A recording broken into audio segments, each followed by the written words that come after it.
Ambos conceptos son categorías de análisis. ¿Qué quiere decir esto?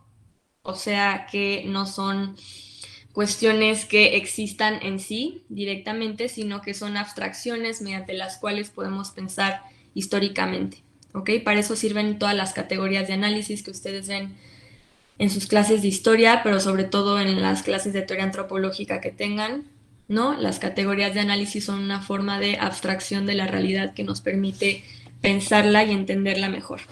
Bueno, a ver, además, es una caracterización antropológica. ¿Qué quiere decir? Que a lo que Koselleck le interesaba, o sea, lo que Koselleck quería poder dar cuenta de con ambas categorías era el hombre y su sed en el tiempo.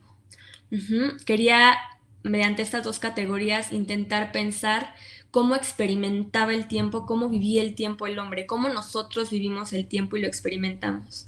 Y recuerden que de esto se trata la historia, ¿no? Del tiempo y del espacio. Entonces a Koselleck le interesaba mucho la cuestión de experiencia, ¿ok? La experiencia del hombre, la experiencia del tiempo que lleva a cabo el hombre. Bueno, él dice, el espacio de experiencias, ¿ok? O sea, el espacio de experiencia, la experiencia es el pasado en el presente. O sea, aquellos acontecimientos pasados que pueden ser recordados, racionalizados y moldear las formas de conducta de los hombres en el presente. Son cuestiones que se transmiten de generación en generación y todo esto, recuerden, es a nivel inconsciente, no es como que los hombres estén ay, estoy experimentando mi presente así. No, pero lo que Koselleck dice es que todos experimentamos el presente a partir del pasado, a partir de estas ideas pasadas. Esto lo vamos a ver, ahorita lo vamos a ver cómo se lleva a cabo en un análisis histórico, pero ustedes piensen, no sé, las fobias en psicoanálisis o en psicología, o sea, ciertas, o el miedo a las alturas, no sé, cómo experimentamos ciertas vivencias en el presente que tienen que ver con cuestiones que nos marcaron en la infancia, ¿no? Que tienen que ver con nuestro pasado. O cómo experimentamos en tanto sociedad, o ustedes cuando vayan a hacer campo, pueden también intentar observar cómo se experimenta el tiempo, ¿no? A partir de sucesos pasados de determinado grupo de personas. Y por otro lado, ese sería el espacio de experiencia, ¿ok? Y la otra categoría es horizonte de expectativas. Esa categoría es el futuro en el presente. Esto es, ya una vez en el presente, cómo proyectamos hacia futuro este presente. Entonces, el presente, que de nuevo son experiencias pasadas que nos permiten experimentar y vivir el presente, ese presente lo proyectamos hacia el futuro y eso es lo que vemos de futuro. Nadie sabe en realidad qué va a pasar en un futuro. ¿Okay? La clarividencia no existe. Por más análisis políticos y proyecciones a futuro que se hagan, nadie sabe en realidad qué va a pasar en el futuro. Sin embargo, todas estas ideas que tenemos del futuro, todas estas maneras que tenemos que ver del futuro, parten de nuestras vivencias del presente, que a su vez, recuerden, parten de nuestras vivencias pasadas. Entonces, el horizonte de expectativas son todas aquellas proyecciones que se hacen en determinado presente sobre aquello que probablemente podría ocurrir. Si bien sea que aquello que proyectamos al futuro sea algo que deseemos, sea algo que temamos, o sea algo que padezcamos, que nos haga sufrir, pero siempre parte de las experiencias presentes, que a su vez parten de las ideas del pasado, de los acontecimientos del pasado. Entonces, si ustedes ven con estas dos categorías, Koselleck une estos tres tropos temporales, estos tres espacios temporales que son pasado, presente y futuro, pero condensados los tres siempre en el presente, porque es desde el presente desde el cual vivimos el pasado y es desde el presente, de nuevo, desde el cual proyectamos hacia futuro. ¿Tienen dudas de estas dos categorías? No. ¿No? Bueno, No, ninguna. ok. Bueno, pues ahora sí, ya entremos al tema. A ver, ¿cuáles eran los aspectos que definían la identidad de las personas de la península ibérica de los siglos XIII al XV? Recuerden que aquí llegan en la última década del siglo XV y todavía para la mayoría de los historiadores esto sigue siendo la Edad Media. El cambio entre la Edad Media y la Edad Moderna, de hecho, es marcado por el descubrimiento de este nuevo continente. Recuerden, descubrimiento de nuevo entre comillas, ahorita vemos por qué. Y por la invención de la imprenta, entre otras cosas. Pero el contacto de estas culturas con otras culturas nuevas implicó una irrupción por completo en esta identidad que tenían, que vamos a ver ahorita cuál era. Pero bueno, era una identidad medieval, ¿ok? Y los aspectos que la definían eran principalmente estos 6, ahorita los vamos a ver. En general, tiene un horizonte de expectativas universalista. Esto es, que era todo dentro de todo. No había divisiones como hoy en día podemos dividir ciertas esferas de la sociedad, por ejemplo, la educación, la política, el arte, ¿qué otra cosa? La economía, los medios de masas, etcétera. En ese momento todo estaba dentro de todo, o sea, todo era como una esfera perfecta y estaba todo mezclado. No había de nuevo esta división funcionalista que empieza a delimitarse, de hecho, hacia el siglo XVIII, hacia la modernidad. Entonces era todo dentro de todo y todo ese dentro de todo era regido por la religión. Y esto es algo que todos ustedes saben, pero ahorita vamos a desintegrar exactamente qué era eso, ¿no? Bueno, todos estos aspectos, estos 6 aspectos principales, se encuentran íntimamente ligados. Estos aspectos generadores de identidad surgen como consecuencia de 2 fenómenos. El primero, la reforma gregoriana. El segundo, las relaciones aristócratas de tipo patrimonialista de la península, donde coexistían reinos autónomos hasta el ascenso al trono de Felipe II. Que Felipe II, él gobierna de 1556 a 1598, fue el que en realidad inició el proyecto de la monarquía hispánica. Por eso aquí les pongo península ibérica, ¿sí? Porque quienes llegan aquí no son los españoles, para empezar. Llegaron vascos, llegaron andaluces, llegaron personas del centro, sí, Castilla, personas de Castilla, aragoneses, pero no llegan españoles. No existe España, eran diferentes provincias y cada una tenía muy marcadas sus cuestiones identitarias en término aristocrático, ¿ok? En este primer aspecto, que era muy importante la cuestión de la genealogía, esta cuestión caballeresca medieval que ahorita vamos a ver, pero sí es importante que sepan que aquí no llegan los españoles. Es hasta prácticamente un siglo después que se empieza a generar este proyecto de identidad de lo hispánico, que de hecho es incluso hasta el siglo XIX que se sigue intentando generar ese aspecto de identidad y bueno, ya no les digo hoy que Cataluña se quiere independizar y que es todo un desmadre, sí, pero en este momento no hay ni siquiera una idea de lo que es el ser español o el ser hispánico. Bueno, entonces por eso es tan importante, por un lado, la reforma gregoriana, que ahorita vamos a ver qué es, y por otro lado, las relaciones aristocráticas entre todas estas casas aristocráticas que llegaron aquí. La identidad en la península ibérica del siglo XIII al XV se conformaba en tanto que colectivos, no individuos. El horizonte de expectativas era universalista. Por lo tanto, la identidad era colectiva, de todo dentro de todo, no de sujetos individualizados con personalidades propias como lo entendemos hoy día. El individuo no existía ni existían diferentes sistemas sociales como economía, ciencia, moral, política, etcétera. Todo era subsumido por la religión. No sé si recuerdan que en la clase pasada les mencionaba la cuestión de este estudio que hace esta historiadora Natalie Simone Davis sobre el caso de Martin Guerre, que cómo se va a las cruzadas, a la guerra y cuando regresa no pueden distinguir en el pueblo, en el feudo de donde él era, si era o no Martin Guerre. Entonces, no existía la individualidad que nos es tan cara hoy en día desde la modernidad. Todo el mundo quiere destacar y ser original y ser novedoso. Eso no existía. Era un mundo en constante repetición, ¿sí? Donde no había cabida para la novedad ni para la individualidad.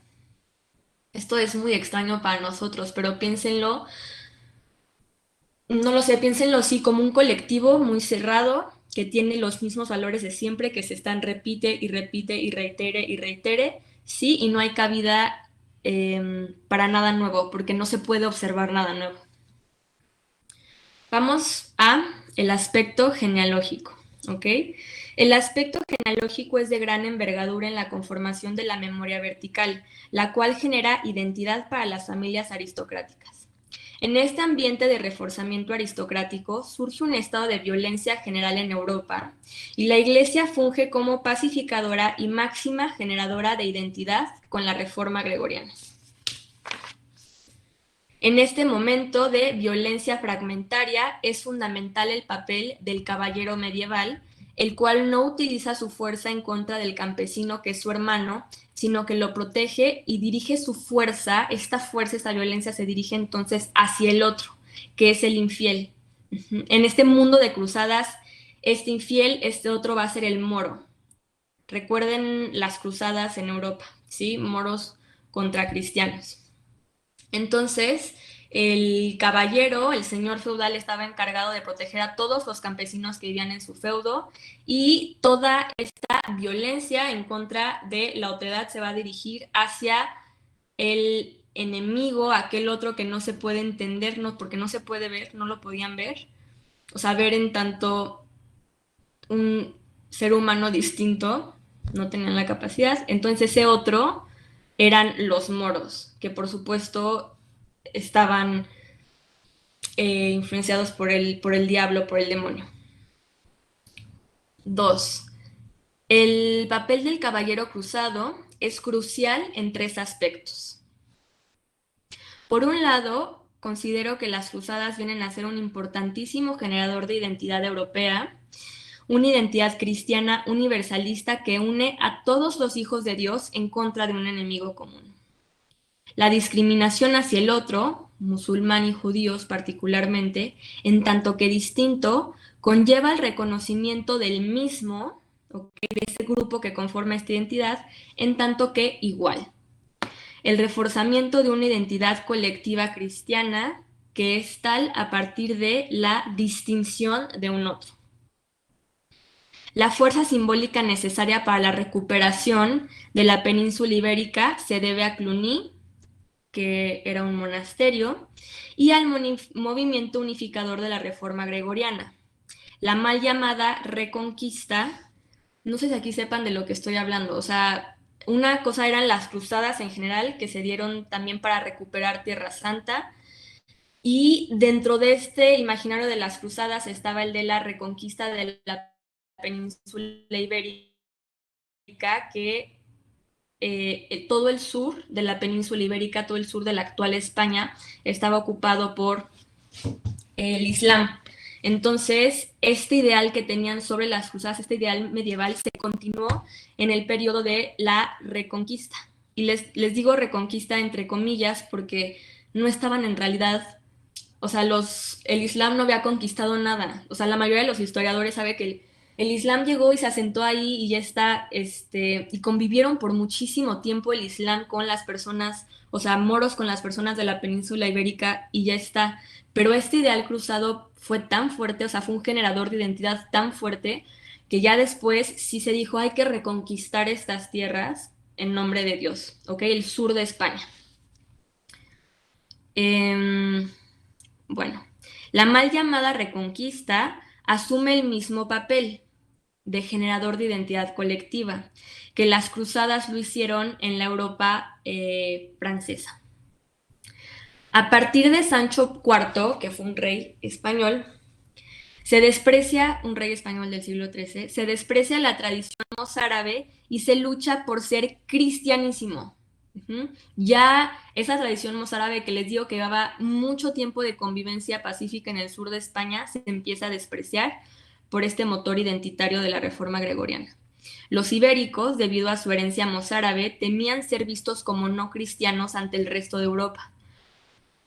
De ahí que surja la idea de pureza de sangre, que es bien importante para la Nueva España, una vez que llegan los ibéricos aquí. Y esta idea, la de pureza de sangre, fue el centro generador de identidad de la península ibérica a partir del siglo XIII.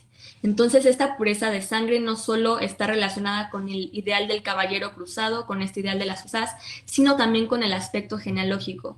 Entonces, tú tenías tu escudo familiar y decías, sí, mira, el abuelo de mi abuelo de mi abuelo de mi abuelo era cristiano y este es mi apellido y tal, tal, tal. Entonces, esta memoria vertical aristocrática se funde con no solo con una cuestión genealógica de aristocracia, sino con esta cuestión identitaria religiosa de pureza de sangre. No soy mezclado, no soy mozárabe, yo no, yo no tengo sangre árabe, yo no tengo sangre judía, miren, aquí está toda mi genealogía.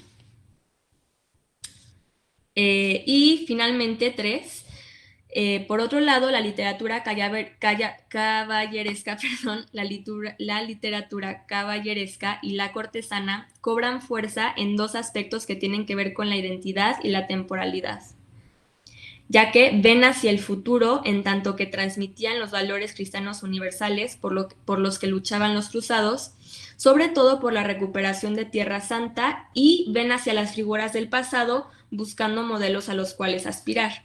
Entonces, estos libros que se leían en esta época, que además se leían en voz alta porque casi nadie sabía leer, se le enseñaba a leer a la aristocracia y luego se leía en voz alta, etcétera. Algunas personas sí podían leer, algunas personas, algunos campesinos y bueno, era una lectura muy distinta a la actual. El punto es que esta literatura buscaba modelos del pasado, ¿sí? Modelos ejemplares del pasado, mediante las cuales construir proyecciones de un futuro deseado.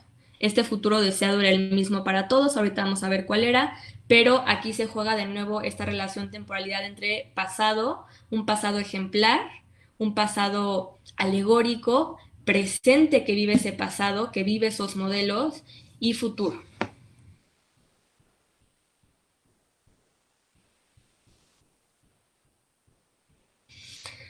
Antes de la reforma gregoriana, que esta reforma gregoriana fue una reforma que se dio en la iglesia, ¿sí? Que se dio para centralizar toda esta cuestión de la iglesia, ¿ok? Bueno, antes de ella no existía un interés por parte de la iglesia de intervenir en la vida de la alta nobleza. Sin embargo, a partir de dicho momento, la iglesia creó mecanismos de control para adentrarse en la vida privada de la aristocracia, para colonizar la moral del otro, para colonizar la moral de todos los europeos prácticamente y abarcarlo todo. En un mundo que se pensaba a sí mismo en términos eclesiásticos, los sacramentos del matrimonio y la confesión y la ya vista caballería medieval sirvieron como constructores de identidad. El matrimonio, la confesión y el mundo de la caballería conformaron una forma de memoria vertical genealógica, y de ahí que nadie se pensara como un individuo aislado. Todos eran miembros de la ecumene, todos eran miembros de la iglesia, todos eran miembros del reino de Dios.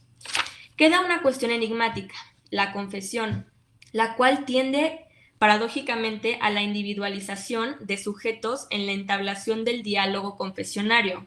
Sin embargo,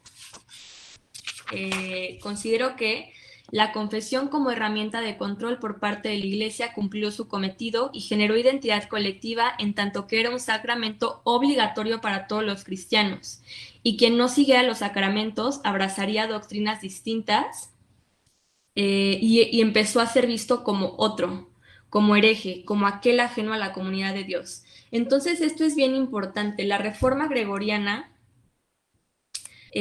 fue bien importante en este sentido porque estableció todos los sacramentos que de hecho hoy se siguen llevando a cabo bautizo, comunión, confesión y matrimonio.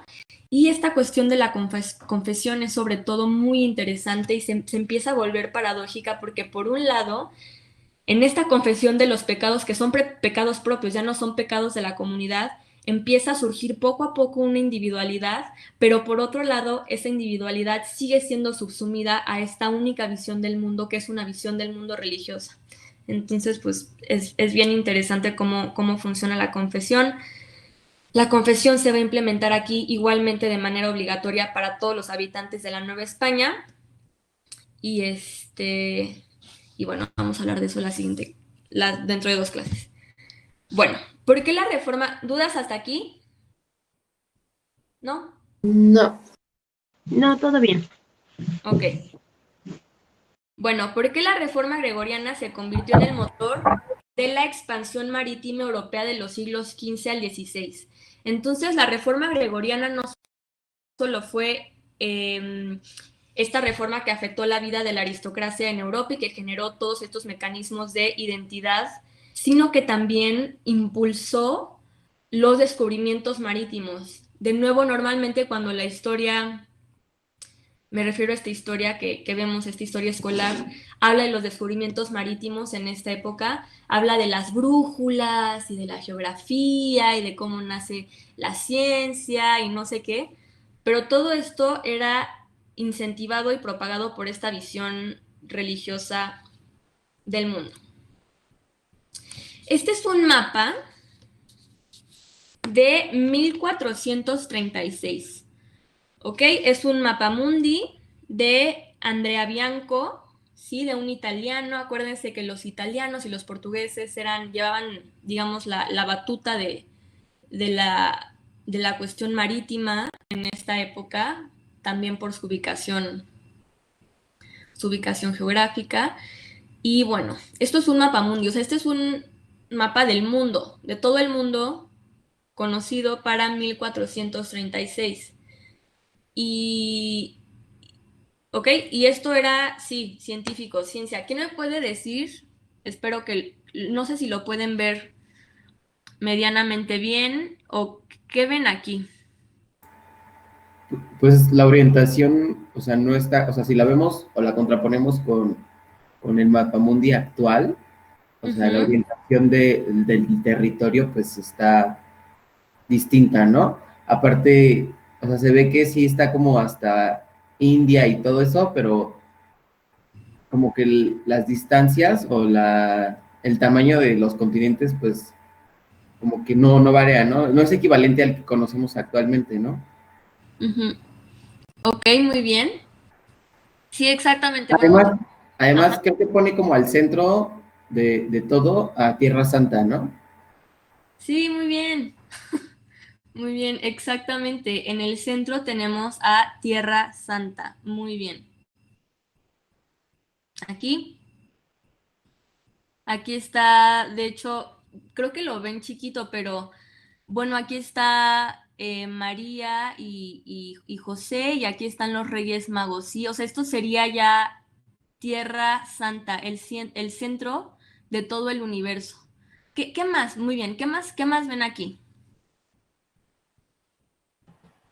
Pues pone como criaturas mitológicas, ¿no? En el mapa. Sí, muy bien. Criaturas mitológicas, exacto. Miren, aquí hay ay, no me acuerdo cómo se llaman las sirenas masculinas.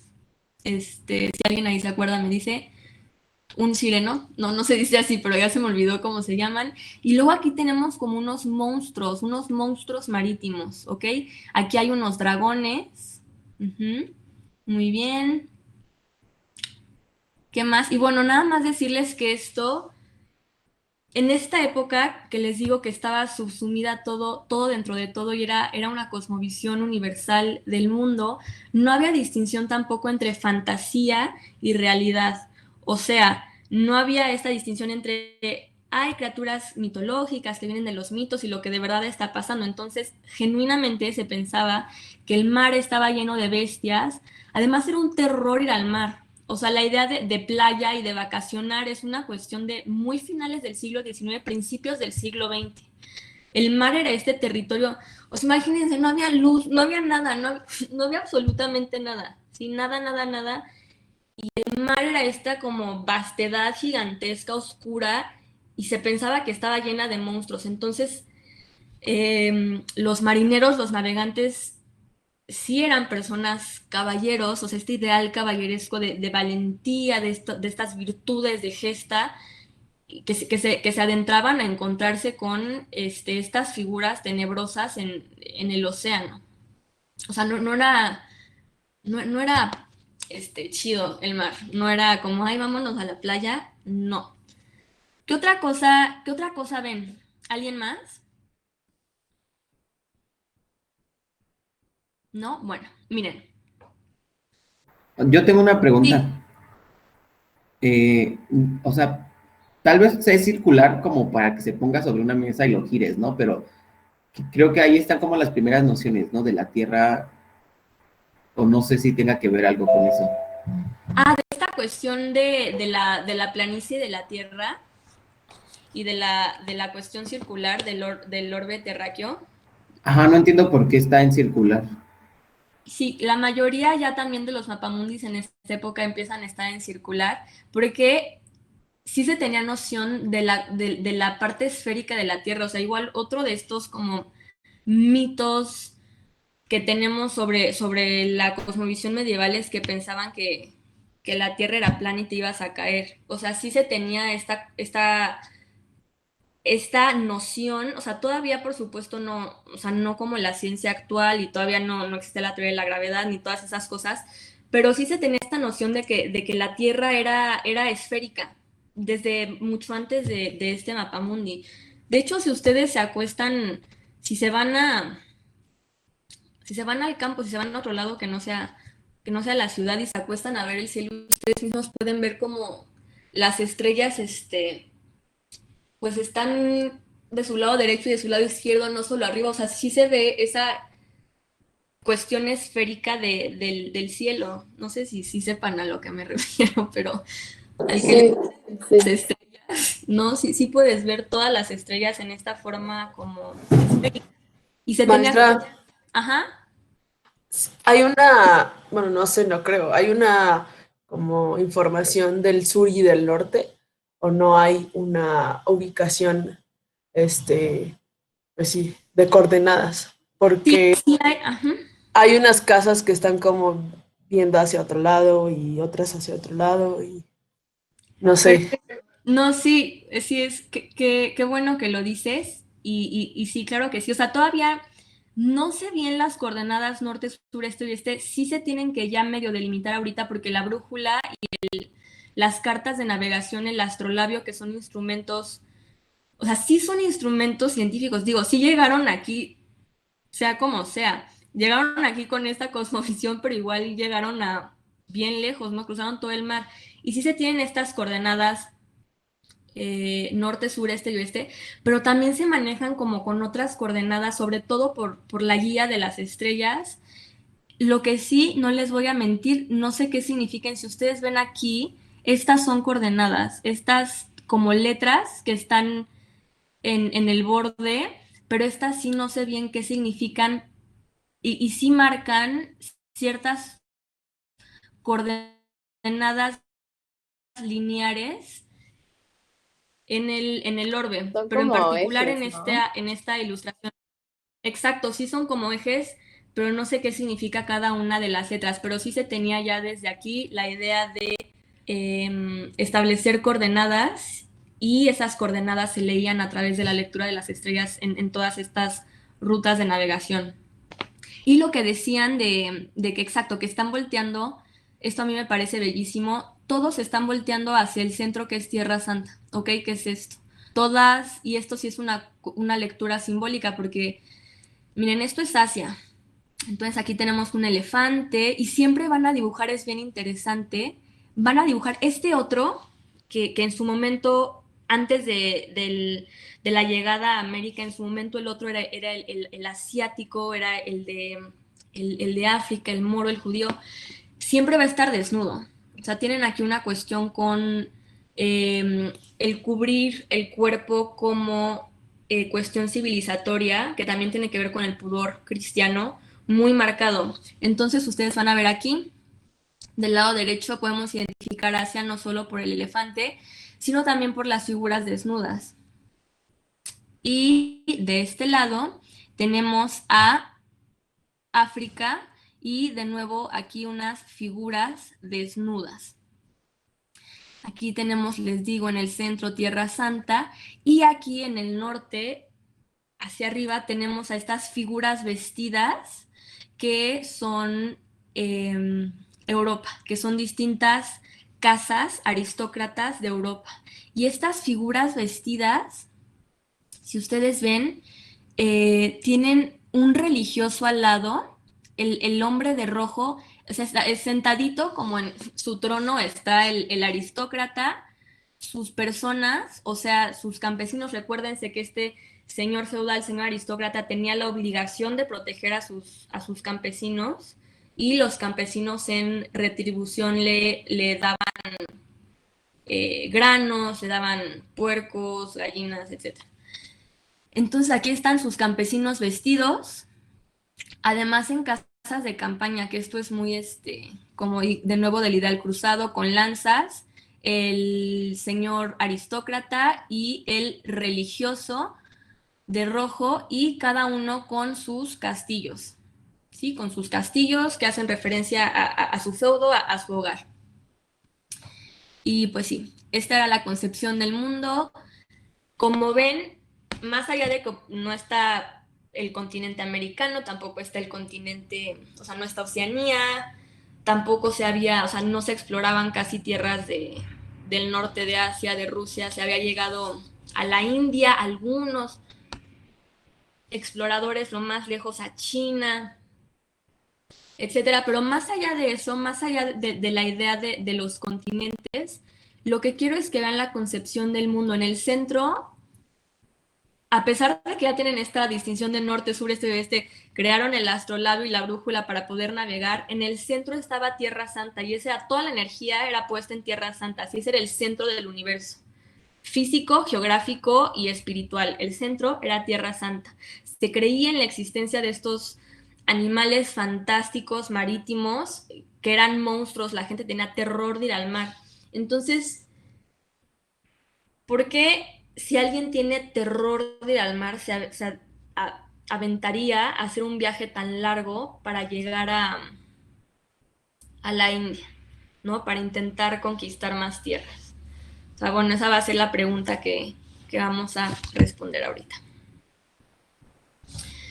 Si observamos la cartografía medieval, podemos comprender que en la cosmovisión de la época no eran pensables otros espacios territoriales más que los ya conocidos, a excepción de las famosas islas, que sin embargo de algún modo ya eran conocidas. O sea, se tenía la existencia, porque esto se puede ver, de que había islotes, islas de tierra donde también podían vivir seres fantásticos, sirenas, otras cosas, y eso sí entraba más o menos, pero un bloque de tierra, o sea, un continente gigante, no, para nada.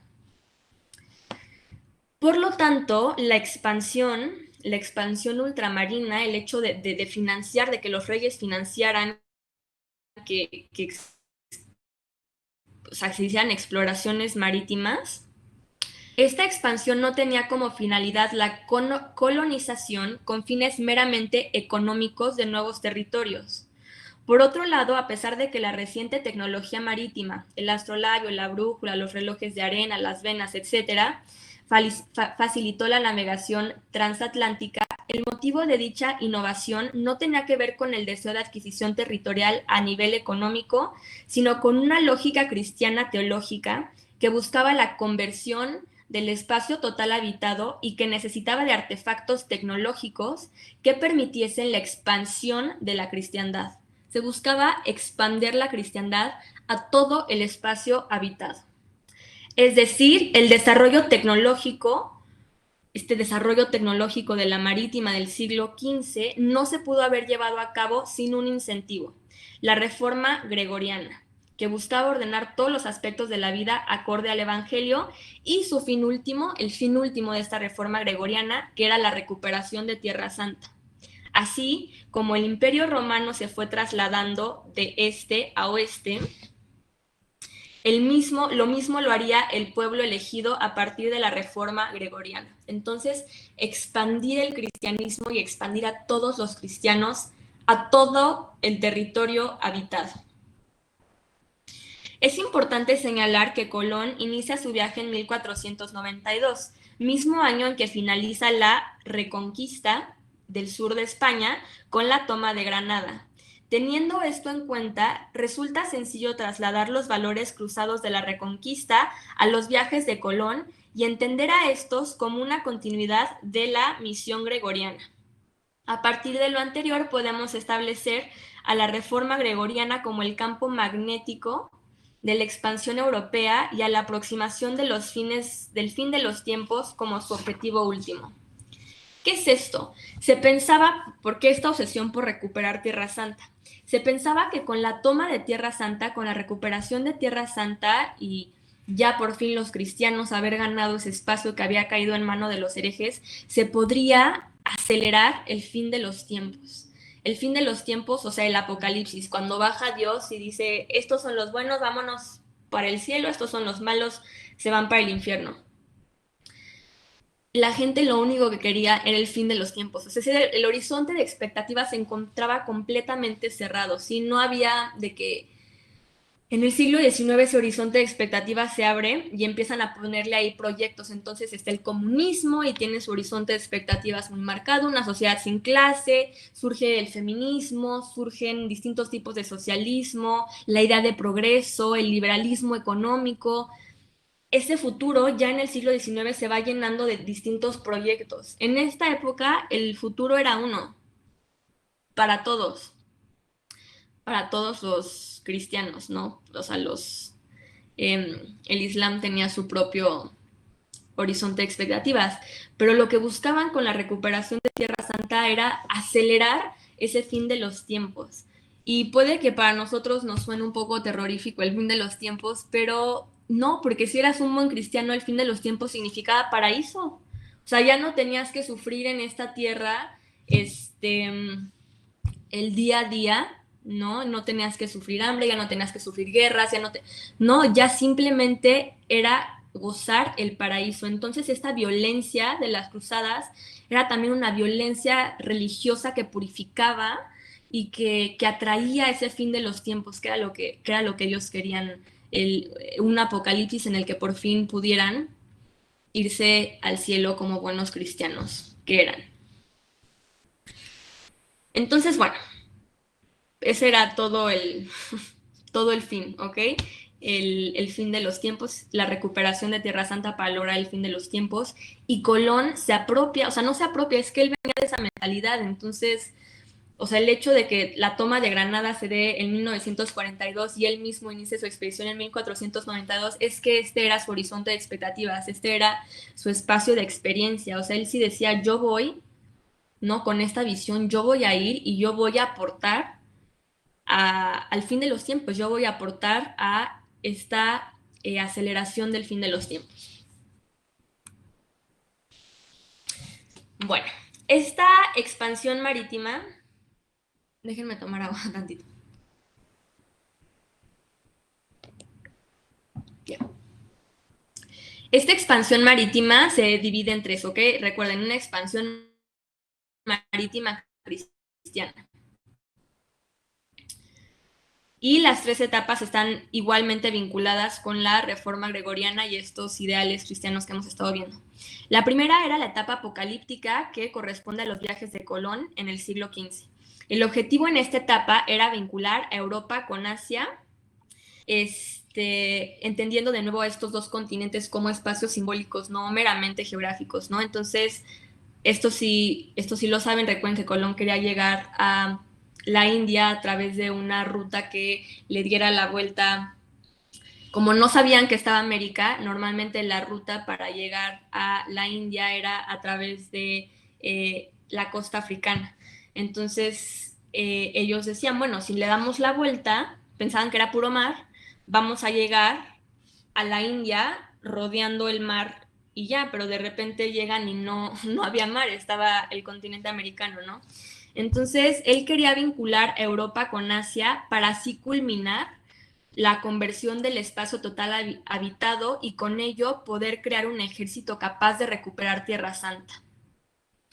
Colón pensaba que su misión era aproximar el fin de los tiempos, por ello su deseo de unir el principio, o sea, Europa, con el fin, o sea, Asia, para formar una armada de gente santa que conquistara Jerusalén y posibilitara la segunda venida de Jesucristo. Esta etapa termina con el momento en el que se sabe que el Asia, descubierta por Colón, no era tal, sino un continente nuevo, o sea, como una década después, ¿sí? Una década después de que ya dicen, ah, esto es otra cosa, ¿no? Y esta primera etapa se termina. Luego entramos a una segunda etapa, que es la etapa integracionista. Recuerden que les comentaba que fue con Felipe II en el siglo XVI, que el propio Felipe II ya empieza, Felipe II el rey de Castilla y Aragón. Entonces él ya mismo empieza con esta idea de formar una monarquía hispánica formal. Esta monarquía hispánica no solo era España, era todos los territorios españoles. Y esto es bien importante que quede claro, lo voy a repetir en otras clases, pero esto no era una colonia, ¿ok? Estados Unidos, lo que hoy es Estados Unidos, sí eran colonias de Inglaterra, es decir, eran espacios cuya finalidad era la explotación de los recursos naturales para llevar a Inglaterra. La Nueva España era un virreinato, ¿sí? O sea, era como un reino del reino español, y Felipe II es el que desarrolla bien a bien todo ese proyecto. La gente que vivía aquí eran súbditos de la corona española, no eran, yo qué sé, o sea, no eran como esclavos o colonos o gente que se sabía distinta. Por eso el afán de evangelizar, además de por esta visión apocalíptica, sino para que todos se convirtieran en miembros de el reino español. Y sí se llevaron a cabo, por supuesto, muchísimas atrocidades, pero las mismas se llevaban a cabo en España con la gente que no era aristócrata ya. O sea, esta visión aristócrata y genealógica, por eso se las dije. Sí, o sea, esta cuestión de la linealidad genealógica y de la pureza de sangre no solo se implementó aquí, sino que también se implementaba ya. Lo que en la época se llamaba como vulgo, o sea, la gente del pueblo, igualmente tratada aquí que allá. Pero bueno, entonces esto lo vamos a seguir viendo, porque no es como que particularmente se explotara y se maltratara a el vulgo aquí, que el vulgo fue la sociedad indígena, o sea, la sociedad precolombina que estuvo aquí. Igualmente se maltrataba al vulgo en España. Bueno, esta segunda etapa con Felipe II buscaba integrar a este nuevo continente en la cosmovisión bíblica, y esto se logró por un lado en las crónicas de conquista, donde Quetzalcóatl aparecía como un apóstol que vino a evangelizar estas tierras previamente a la llegada de Colón. Esta idea de el hombre barbudo, no sé qué blanco, Quetzalcóatl, se empieza a construir en las crónicas de conquista para poder integrar este nuevo continente a la cosmovisión medieval. Recuerden que no había idea de novedad, entonces no es como que puedan llegar aquí y decir, ay, esto es una cosa nueva, ¿qué será esto? ¿No? Como antropólogos, vamos a hablar con esta gente a ver qué es. ¿No? Simplemente se buscó integrar esta novedad dentro del relato ya preexistente. Por otro lado, en la cartografía, donde se integra América en el relato de los 3 hijos de Noé, ¿sí? La idea clásica del Orbis Terrarum, que comprende los 3 continentes, Asia, África y Europa, que fue como el que acabamos de ver ahorita, el mapa que acabamos de ver ahorita, tenía el añadido de la idea derivada de la Biblia, según el cual los continentes habían sido distribuidos entre los descendientes de los hijos de Noé. El fin de los tiempos necesariamente se vería pospuesto, ¿sí? O sea, porque esto ya no era la recuperación de Tierra Santa, sino la asimilación de todas estas personas que tenían que evangelizarse, cristianizarse. A partir de 1550 se puede hablar del surgimiento paralelo de una lógica mercantilista de apropiación del espacio. Hispanos, portugueses, holandeses compitiendo por todo este nuevo territorio americano.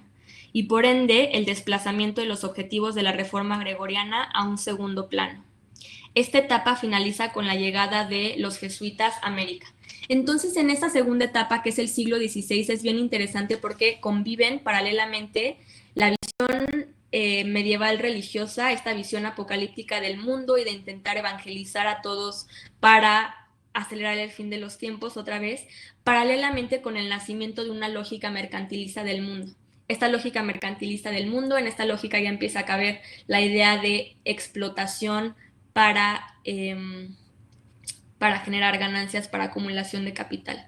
Entonces conviven ya en el siglo XVI estas dos visiones del mundo, la religiosa con la mercantilista. Y sí es importante aquí utilizar la palabra mercantilista y no capitalista, porque el concepto de capitalismo como tal y la idea de capitalismo como tal no corresponde a esta época histórica, ¿no? Entonces sí es una lógica de comercio, una lógica de apropiación del espacio para la explotación de los recursos naturales, de cierta acumulación de capital, pero siempre de la mano con esta lógica religiosa de conversión del otro, de ganarse el derecho al paraíso.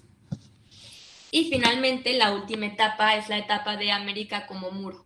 Entonces, en el siglo XVII, ya cuando se establecen los jesuitas, que es una de estas órdenes religiosas que llega a la Nueva España, llegaron después de los franciscanos, dominicos, agustinos, carmelitas, al final llegan los jesuitas y empiezan a ver América como un muro. ¿Qué es esto? Los misioneros jesuitas consideraban un privilegio el ser enviados a China, porque admiraban muchísimo la idea del confucianismo chino, todas estas ideas de Confucio, y las asimilaban a la religión cristiana. Entonces, veían básicamente a los indígenas americanos como inferiores, ¿sí? como niños, como animales, y veían como un impedimento, o sea, para poder llegar a China, antes los mandaban a América y después ya podían ir a China. Entonces empezaban a ver como un impedimento a América. Uh-huh. Bueno, en China, China, y esta es una cita de O'Gorman, que ustedes leyeron, no se consideró a esta nación como la morada de los infieles, de la misma manera que se le había considerado al mundo musulmán del Asia Central y del Mediterráneo Oriental. Sí, China era una nación que, a pesar de ser otredad, se admiraba. Entonces los jesuitas empiezan a ver América como este muro, como este impedimento, ya cuando fracasa toda la etapa de la primera evangelización, que todavía en esa etapa de la primera evangelización, que corresponde al siglo XVI, se pensaba que si ya estaban franciscanos con palmas haciendo conversiones masivas, bautismos masivos, y pensaban que si ya los convertían a todos ya podían otra vez acelerar el fin de los tiempos. Ya para el siglo XVII, XVIII se dieron cuenta que esto no era posible, ya se veía venir a América como un impedimento. Nos falta una última parte, que es la concepción del cosmos que tenía Cristóbal Colón, y ya después discutir la lectura. No sé si están cansados, si quieran un receso ahorita, o si ya les digo la última parte y luego discutimos la lectura, como prefieren. La última parte. Ajá, la última parte ya descanso y discusión. Ok, sale. Bueno, ¿nadie tiene alguna duda hasta aquí? No. Ok. Bueno. Entonces, nada más para reiterar, antes de pasar, debemos de entender la expansión marítima de los siglos XV y XVI como una continuidad de los procesos religiosos medievales que acabamos de explicar, cuyo motor fue la reforma gregoriana, y no como un hecho aislado de avance científico, de pensamiento humanista renacentista o de deseos de expansión mercantil y económicos como normalmente es explicada, ¿ok? Se tiene que ver como esta continuidad de los ideales cruzados. Bueno, ¿cuál era entonces la concepción del cosmos que tenía Cristóbal Colón? Me faltó aquí un signo de interrogación. Ahí se lo ponen.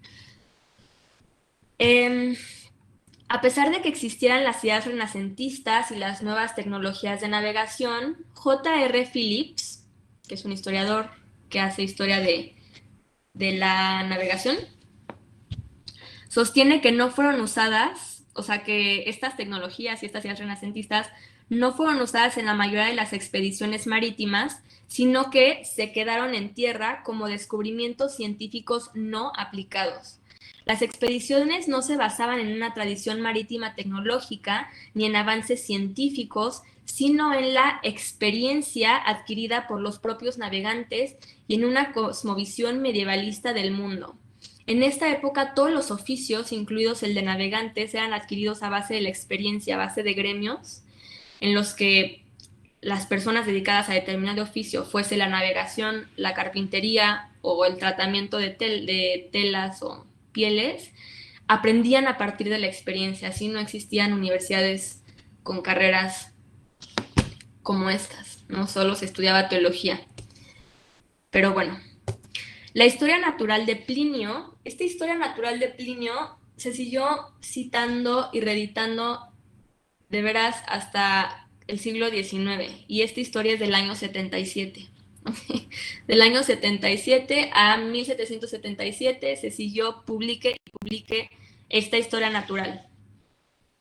Entonces, la historia natural de Plinio, de la cual fue heredero Cristóbal Colón, no tenía que ver con la temporalidad de la naturaleza en sí, como las ciencias naturales hoy en día, sino con la clasificación definitiva de las especies naturales. ¿Ok? Esta clasificación definitiva. La naturaleza para Colón era algo estable, fijo, no había transmutaciones, creado por Dios, y por ello podía encontrar en Asia las especies ya descritas en las historias naturales que él leía en Europa, las cuales eran constantes adaptaciones de la lectura de Plinio. ¿Sí? Cuando llegó a América, igualmente vio estas especies naturales que Plinio en el año 77 ya había descrito, no pudo ver cosas nuevas, ¿sí? No vio un puma, no veía novedad. En su historia natural, Plinio hace un inventario de la naturaleza con el fin de educar al funcionario público romano, partiendo de la idea de que después de Roma todo es bárbaro y rústico. De este mismo modo es vista la naturaleza por Colón y los conquistadores. Esto se puede ver en los textos de la conquista, en los que la descripción de la naturaleza tan solo aparece como relevante si enseña en términos morales, si presagia, o sea, si es la idea de un presagio, como un presagio religioso. Acuérdense que la Biblia está llena de estos como presagios de cosas que van a, presagios simbólicos de cosas que van a pasar después. O si mostraba el porvenir, ¿sí? O sea, todos estos escritos, no solo de Colón y los primeros descubridores, sino en las crónicas de conquista simplemente son, bueno, cuando hablan de la naturaleza son descripciones de las especies que Plinio en el año 77 en Roma, en el Imperio Romano, ya había establecido como estas especies definitivas. La geografía que se empieza a gestar en el siglo XV tiene que ver con el corpus canónico libresco y con la especulación astrológico-matemática. Esta especulación astrológico-matemática es heredera de Ptolomeo y de la Tierra como este centro del universo. Sí se estudiaban las estrellas, pero era esta idea de los horóscopos. Acuérdense que los horóscopos también son esta cuestión muy relevante en la Edad Media, la cuestión de los humores del cuerpo, ¿sí? Dependiendo de las estrellas, etcétera. Pero se creía que la Tierra, a pesar de que sí se conocían estrellas porque se observaban estrellas desde la Edad Media, desde el Imperio Romano, desde siempre, pero se creía que la Tierra era el centro del universo. Y bueno, que Tierra Santa era, o sea, un lugar, o sea, que Jerusalén, el Jerusalén en la Tierra era Tierra Santa, o sea, Jerusalén era un lugar real ubicado en el mapa, pero Tierra Santa era el paraíso en la tierra físicamente, o sea, físicamente, por eso era tan importante reconquistarlo, o sea, recuperarlo, porque una vez expulsados los modos y recuperado Tierra Santa y todo el orbe se podía, o sea, la segunda venida de Dios podía ser también esta segunda venida en la tierra, ¿sí? O sea, ya la tierra podía ser este paraíso. Pero bueno, perdónenme, me fui. Entonces, la geografía tiene que ver con el corpus canónico libresco, ¿sí? Y con la especulación astrológico-matemática a nivel literario, no con el método experimental. Los conquistadores observaban a través de los textos canónicos, recuerden que hablamos de esta idea de observación, observaban a través de los textos canónicos, así que no descubrían cosas nuevas, ya que todos los elementos que observaban ya existían en su mundo de papel. El corpus canónico libresco estaba conformado por autores de distintos siglos y, como diríamos hoy, distintas temáticas. Aristóteles, la carta al preste Juan, Ptolomeo, Plinio, Marco Polo, etcétera, pero todos eran subsumidos por la esfera religiosa y el libro de libros era, por supuesto, la Biblia. Y ningún tipo de temporalidad se les adjudicaba como hoy en día. Y esta es una cita de Phillips, y dice, cuando los autores no estaban de acuerdo con Ptolomeo, volvían a basarse en las autoridades clásicas y bíblicas en lugar de aplicar evidencias contemporáneas. En 1439, las ideas de Ptolomeo se comparaban con las de Estrabón, quien le antecedía un siglo. A ver, ¿qué es este corpus canónico libresco? Corpus, o sea, cuerpo, es un cuerpo de libros, es un cuerpo de libros canónicos, es un cuerpo de autoridades, ¿no? De estos 5 autores son mediante los cuales no solo yo escribo tratados sobre la naturaleza o crónicas o lo que sea, sino mediante los cuales yo observo el mundo. Y tampoco había esta idea de diferenciación temporal, que es algo del siglo XVIII y de los siglos XIX, de este es mi presente y ese es el pasado lejano. Acuérdense que era este mundo, esta esfera de todo dentro de todo, de esta temporalidad religiosa, que era simplemente los tiempos del hombre, pero que al final estaban subsumidos en los tiempos de Dios y lo que importaba era ya traer el fin de los tiempos. Entonces se citaba Plinio 500 años después, 1500 años después se seguía citando a Plinio como si fuera pues de ayer, o sea, no había como esta idea de hoy de, ay, ya salió este nuevo artículo que dice cosas nuevas. No existía la novedad. Se citaban a esas autoridades, a esos autores canónicos, estos autores aceptados, y mediante ellos no es solo que se citaban, sino que se observaba la realidad a través de ellos. ¿Sí? O sea, la realidad era construida cuando llega Colón a América, él ve con las únicas herramientas con las que él puede ver, que son las de este corpus canónico libresco, y empieza a construir esa realidad que él es completamente desconocida a partir de las categorías que él ya conoce. ¿Alguien me iba a O sea, se interpretaba el mundo mediante esas como ideas, ¿no? Ajenas, pero de esos autores. Exactamente, se interpretaba el mundo mediante este corpus canónico libresco, que les digo, en primerísimo lugar está la Biblia y los evangelistas, y luego lecturas de Marco Polo, San Agustín, Santo Tomás, Cicerón, muchos autores del mundo grecolatino, y mediante, o sea, es como si nosotros ahorita de repente fuéramos a, yo qué sé, a Plutón, o a, creo que Plutón ya no se llama así, ¿verdad? Pero no sé, a Júpiter, y viéramos cosas, quién sabe qué cosas en Júpiter habría, quién sabe, pero o sea, la única manera mediante la cual podríamos dar cuenta de esas cosas es mediante el conocimiento previo que ya tenemos. Y para ellos este conocimiento previo ni siquiera podía incluir el método científico experimental. O sea, cuando ustedes van a campo, ustedes no solo traen sus lecturas de teoría antropológica, pero también hacen observación participante y también pueden oír y pueden decir, ay, esto no sé qué es, esto qué será, voy a ver qué me dice esta señora. Esta idea del siglo XIX, que es la idea de el método experimental científico, o sea, voy a hacer varias cosas para ver los resultados, voy a través de mi experiencia y mis sentidos construir conocimiento, no existía. El conocimiento simplemente era repetición, repetición, repetición. ¿Sí? ¿Queda claro? Más o menos. Sí. ¿Sí? Ok. Esta erudición, o sea, esta lectura y esta memoria que tenían, porque además tenían una memoria, se sabían libros completos de la página 1 a la página 500 de memoria. Entonces, esta erudición y el corpus canónico libresco bajo el cual miraba Colón era el mismo que se venía gestando desde el siglo XIII y giraba alrededor del texto bíblico, bajo sus 4 niveles de lectura, de libros de viaje que mostraban las maravillas y los seres fantásticos de tierra lejana, por ejemplo, las sirenas que vimos o los dragones que vimos en el mapa, o uno muy importante eran estos viajes de Marco Polo, ¿sí? Que Marco Polo era un viajero que se encontró con el Preste Juan y con muchos personajes que para nosotros serían ficticios, ¿sí? Pero para ellos eran realidades. También, ¿qué otras cosas incluían en su corpus canónico libresco?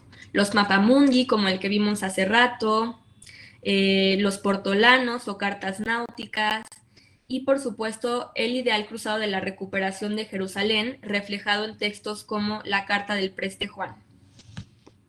A ver, Preste Juan era el salvador de los santos lugares, ¿sí? Se creía que era un hombre que habitaba en Asia y figuraba en la obra de Marco Polo, la cual entraba dentro del sistema de expectativas de Colón. Era como un aliado oriental, entonces era como este hombre, este viejo sabio, el Preste Juan, que vivía en tierras asiáticas, o sea, en tierras de herejes, pero que ya conocía el cristianismo y era como un aliado para cuando los cristianos quisieran expandirse ahí.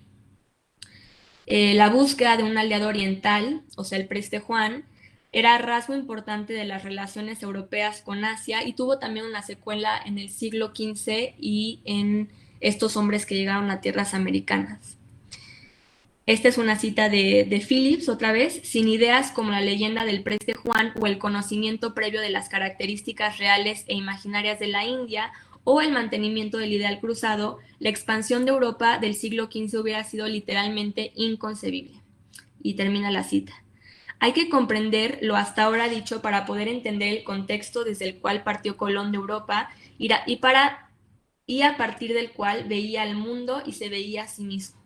Las ideas de Colón fueron una combinación de ideas del siglo XV y de concepciones clásicas grecolatinas, como la referencia a Plinio, de la que hablamos. La obsesión de Colón era la misión que Dios le había encomendado desde su nacimiento. Sí, o sea, Colón estaba obsesionado con ir a India. Hay una biografía maravillosa de Jack Eyres que se llama Cristóbal Colón, así tal cual, y él dice en sus cartas, en sus relatos, o sea, él tiene una obsesión con llegar a India, y esta obsesión era una tarea que se le había encomendado desde su nacimiento, la cual había sido presagiada por Joaquín de Fiore, que era unir el alfa, o sea, el inicio, Europa, recuerden, con el omega, o sea, Asia, y con ello recuperar Tierra Santa y lograr el fin de los tiempos.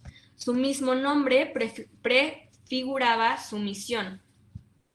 Así como el santo Cristóbal cargó al niño Jesús de un lado del río al otro, él llevaría la cristiandad de Europa a Asia. Recuerden que, no sé si conozcan este santo, se los enseño rápido. Espérenme. San Cristóbal de Licia. Miren, Colón le escribe a su hermano en cartas, ¿no? ¿Y por qué él tiene este nombre? O sea, ¿por qué se llama Cristóbal? Entonces, hay un santo en la religión católica que es San Cristóbal de Licia, que es este señor, que ayuda a Jesús cuando era niño, que ayuda al niño Jesús a cruzar un río muy largo, lo ayuda a cruzar de un lado a otro. Entonces, en esta misma prefiguración, Cristóbal Colón dice: mi misión, ahorita les vuelvo a poner esto, mi misión es, igual que San Cristóbal llevó al niño Jesús en sus hombros para cruzar de un lado del río al otro, yo voy a llevar la cristiandad en mis hombros para llevarla del inicio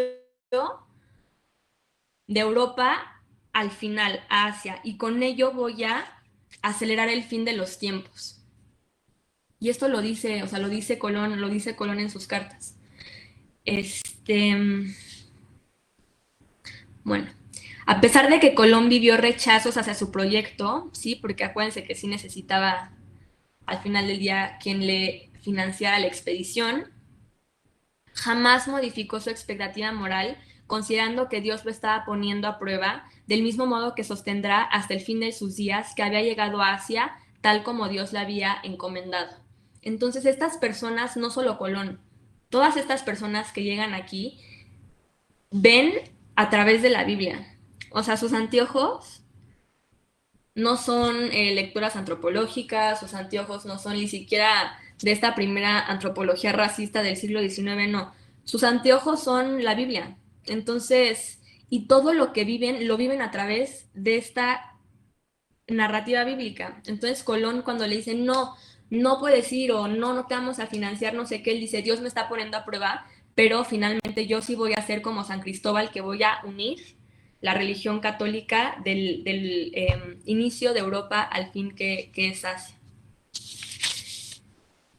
Y finalmente, esta es una pintura del siglo XVI, de 1575, pero que sigue manteniendo estos mismos ideales. Entonces les digo, o sea, aunque el siglo XVI ya empieza a surgir esta lógica mercantilista, sigue vigente y sigue conviviendo y sigue ordenando la realidad del mundo, la lógica cristiana. Entonces, esto se llama, bueno, América, o sea, es una representación, es un grabado de Jan van der Straet, ¿sí? Que se llama América, aquí está, América, y es una representación de la llegada de Cristóbal Colón a América, de casi 100 años después de la llegada de Cristóbal Colón a América. 1575, les digo, ¿qué ven aquí? ¿Qué me dicen con toda esta explicación del horizonte de expectativas y el horizonte de experiencias de estas personas que llegan aquí, de la cosmovisión de estas personas? ¿Qué ven? ¿Qué ven aquí? A mí me recuerda una película, no me acuerdo cómo se llama, pero la vi en la preparatoria, y es de que cuando llega eh, Américo Vespucio, Ajá. llega a lo que es América y vea todo como un paraíso, ¿no? O sea, porque justo es esta idea de, y creo que no sé si se ve en la lectura, no creo, pero del indio vivo, ¿no? Como de que donde llegan justo es un paraíso porque no tienen como esta idea del pecado, o sea, pueden estar desnudos y no hay como el morbo que hay en las naciones de Europa, ¿no? O sea, algo así va esa película que vi, entonces como que representa bastante eso, ¿no? Aparte, una mujer descansando así como muy plena, ¿no? Claro, sí, totalmente. La idea del buen salvaje, que sí, ahí medio aparece también en la lectura. Y sí, se veían como unos niños. O sea, los indígenas y las mujeres, indígenas o no indígenas, eran vistas como niños. O sea, estúpidos, pero buenos. Entonces, por eso es esta idea del buen salvaje, porque no sabe, pero igualmente es dócil y puede aprender. Yo diría también que representa como un contraste como bien definido y marcado, ¿no? O sea, como esa parte que dices tú de como lo civilizatorio que con su vestimenta, la ciencia que puede ser como esta parte de los viajes, los barcos, ¿no? Ujú. Y también como los artefactos que cargan, ¿no? O sea, no sé qué sea, si una brújula o no sé qué es. Y la pues contraparte que pues, muestra como, pues sí, como dice Ulises, lo del indio vivo. Muy bien. Y más, totalmente, es esta cuestión civilizatoria representada por la vestimenta y sí por los instrumentos científicos. Esto es un astrolabio. Esto que tiene en la mano es un astrolabio. Uno es mujer, como una mujer, y una mujer desnuda, porque es esta cuestión de el salvaje. El otro no civilizado, el otro todavía no con los valores cristianos, pero que ella no está en una posición de ataque, no tiene ningún instrumento de ataque, simplemente está tranquila, relajada, casi casi como expectante de lo que el hombre europeo vestido, civilizado, cristiano, le va a enseñar. Entonces tiene Colón en la mano izquierda la tecnología, la ciencia, y en la mano derecha, y aquí bien alto, ¿qué es esto? ¿Qué tiene en la mano derecha? Adiós, Pues ¿no? es un estandarte religioso, ¿no? Es un estandarte religioso, sí, pero no La cruz.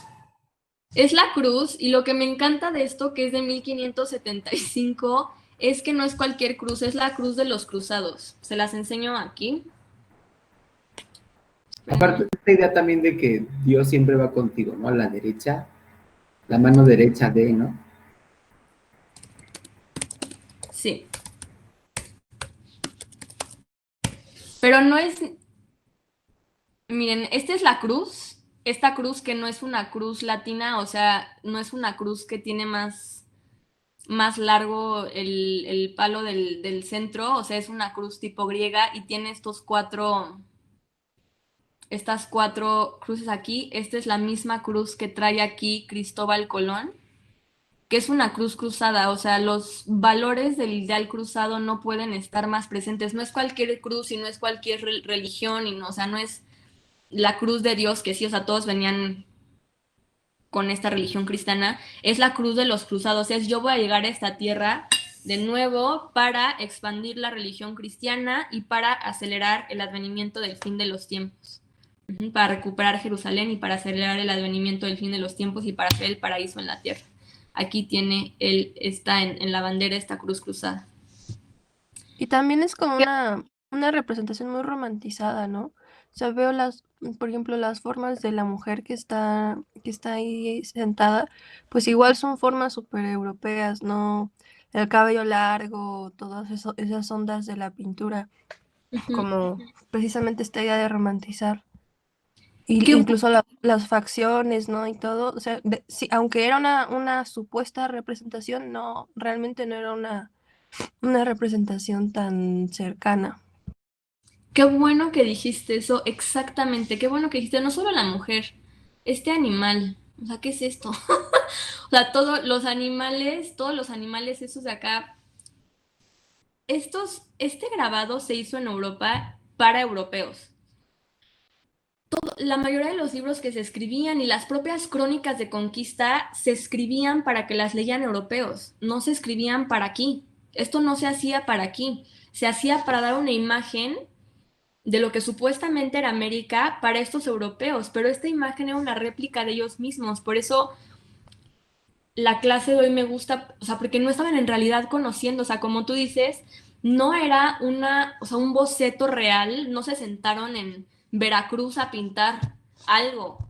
Esto se hizo en Europa, dizque de lo que supuestamente era América, pero aquí está esta mujer con facciones europeas, aquí están estos árboles y estas plantitas tipo europeas, estos animales que son igual, o sea, animales europeos, entonces simplemente es una réplica de lo que ellos mismos son. No hubo, y por eso fue tan violento, porque no hubo, porque no estaban capacitados, no podían asimilar la otredad, simplemente no podían verla. Todo era una réplica del cristianismo, y era una réplica de lo que ya conocían ellos. No podían decir, ay, estos güeyes son bien diferentes, quién sabe qué son, a ver qué nos dicen. Todo lo que sea que dijeran, no solo Moctezuma, o sea, ya los indígenas, ellos lo interpretaban en, ah, él me está diciendo esto que tiene que ver con la Biblia, entonces el diablo está hablando a través, no podían ver la otredad, por eso todo esto está, como bien dices, tan romantizado, tan europeizado, porque no podían ver de otra manera las cosas. ¿Alguien más? ¿Qué está pasando aquí atrás? ¿Sí lo Ah, sí, alcanzan a es ver? cierto, es un cuerpo como cocinándose a las brasas. Antropofagia, ¿no? Exacto, Se están comiendo sus piernitas de sí, alguien. así es, exacto. Cuando una de las cosas que más les perturbó, o sea, que sí no comprendían, era Canibalismo. la antropofagia. Ajá, exactamente, sí, las culturas. Entonces aquí está, sí, la mujer dócil recibiendo y todo, pero aquí estas prácticas de este igual buen salvaje que no solo está encuerado, sino que se está comiendo a otras personas, ¿no? Y aquí está el hombre europeo bueno con la ciencia y la religión cruzada, dispuesto a ayudarnos a convertirnos al camino, al único camino que pensaban que existía, que era el del cristianismo. Al camino del bien. Exacto. A ver, ya los veo. ¿Alguien tiene alguna duda, alguna cosa que quisiera decir, algún comentario?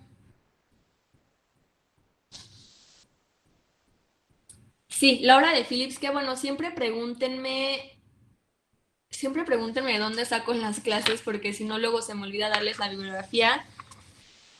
La clase de hoy está retomada de el libro de Phillips, que es La expansión medieval de Europa, así se llama, La expansión medieval de Europa. Está editado por el Fondo de Cultura Económica y la primera edición es de 1994. También del libro de Alfonso Mendiola, que se llama Construcción retórica de la realidad.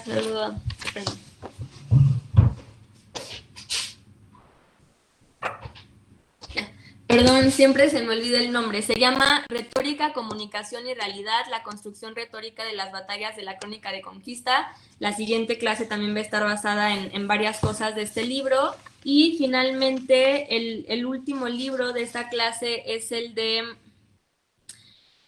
Jack Ayres, así, que se llama Cristóbal Colón. También editado por el Fondo de Cultura Económica. Cristóbal, se me fue ahí el acento, va sin acento. Querían estar a la altura de los extraterrestres dioses. Ay, Ulises, bueno. Tritones, exacto. Sí, gracias, Marisol, se llamaban así, no sirenos. Tritones, ¿ok? El buen salvaje, sí. Ok. Bueno, nadie tiene entonces nada más que decir. ¿Dudas? ¿Nada? Bueno, entonces nos tomamos si quieren 15 minutos y nos vemos aquí para la lectura a las 11:20 para discusión de lectura. ¿Sí? Bueno, entonces nos vemos 11:20 para la discusión de la lectura. Ok.